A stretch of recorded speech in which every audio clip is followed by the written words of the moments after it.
If you want to do anything about coal, you really need to get China on board.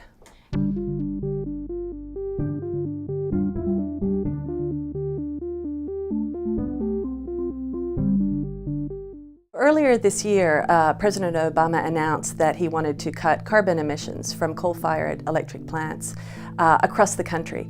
And essentially he wants to cut emissions by 30% by 2030.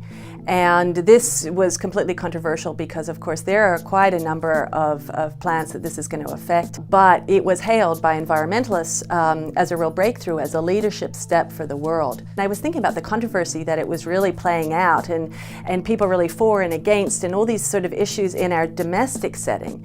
And it made me want to go and find out, well, what does it mean in the whole grand scheme of things? Because we're one nation.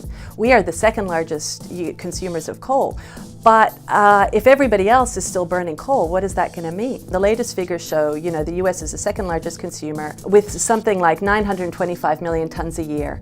And the biggest coal consumer in the world is China, with 4 billion tons of coal consumption a year. So that's more than 4 times what we consume. India is also coming along and consuming a lot of coal, and that, I think, is the really interesting feature of the coal market, because developed nations have really started to cut back on consumption, but the developing world is really consuming at a very fast rate. So that's where you're seeing all the sort of really future demand. You look at it and you think, well, gee, we better, do something about the rest of the world as well. But you can understand that we do have to start here, but the test of his leadership on this will be how well he can get China and India on board.